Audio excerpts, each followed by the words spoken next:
So this talented skater was the second number one draft pick in Pittsburgh Penguins history. He was a Memorial Cup winner with Niagara Falls, and ironically, in that very mediocre 1968 NHL draft, he was one of only 10 players to make the NHL. So that is a distinction in itself.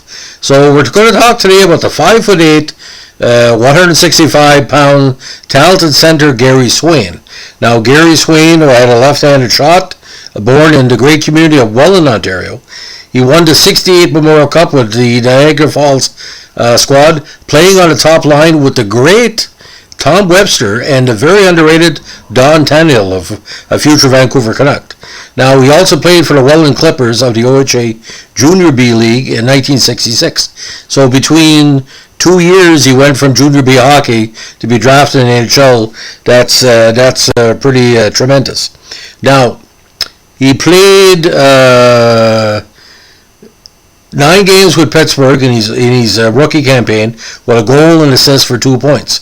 But found himself majority of the season with Amarillo Wranglers of the CHL, where he put up 47 points in 69 games. Now, in 1970s with the Baltimore Clippers, 13 points in 72 games.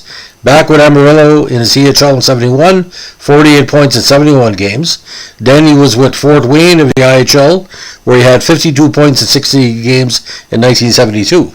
73 and 74 back with the Clippers, and eventually found his way to the Charlotte Checkers of the SHL with 98 points in 68 games in 74 to give him 107 in the regular season and 9 in the playoffs that year. Now, he finally got back to Major League Hockey over 3 seasons with New England Whalers of the WHA, 22 points in 75, including 7 goals. 76, 26 points in 79 games, and a big 17 playoff games with 5 points and 3 goals. 77, his last Major League Hockey year, 7 points in 26 games, and wrapped up his career in the minor leagues that year with the Rhode Island Reds of the AHL with 7 points in 17 games. Now, he won the 73-74 SHL Carlin Trophy for top scorer with Charlotte in 74. He led the SHL with 64 assists in 74. He was named the All-Star second team that year. He's also scored the overtime winner for New England in the first game ever at the Hartford Civic Center versus San Diego on January 11th, 1975.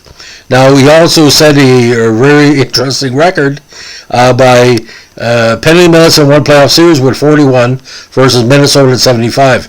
They had a big rivalry between Minnesota and New England. He also led New England with 2 shorthanded goals in 75.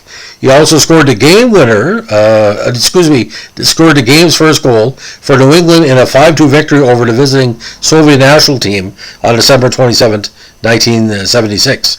Now, his career was almost ended actually by Gordie Howe, as he missed 12 games during the 75 season via an injury suffered when Gordie Howe laid him out in New England's March 8, 1975 game at Houston.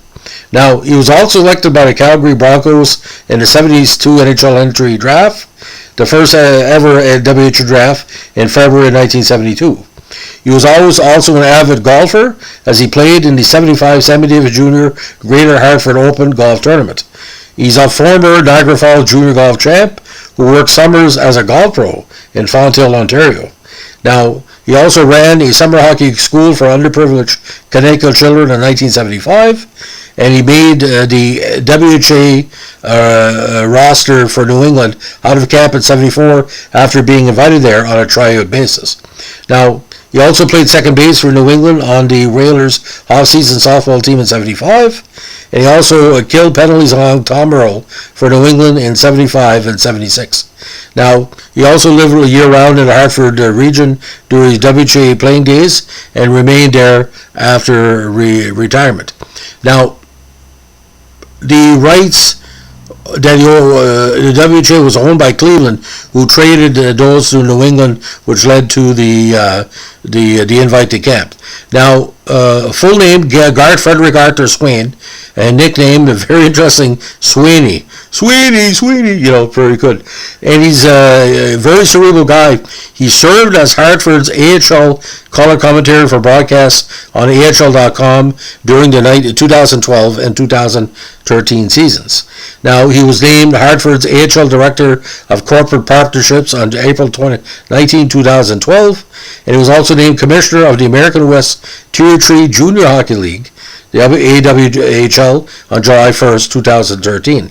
Now, in retirement, like many hockey players, we talked about Mark Curtin recently.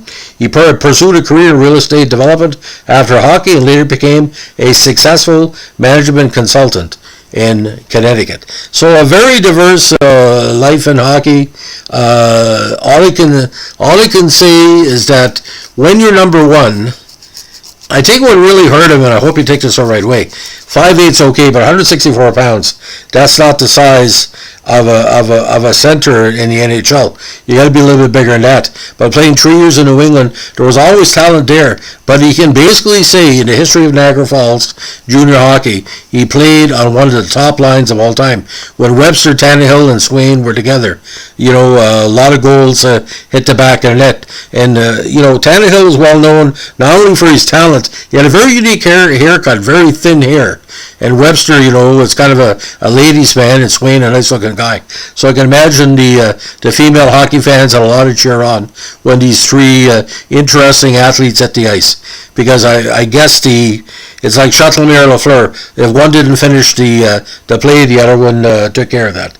So, ladies and gentlemen, that's a legend of Garry Swain.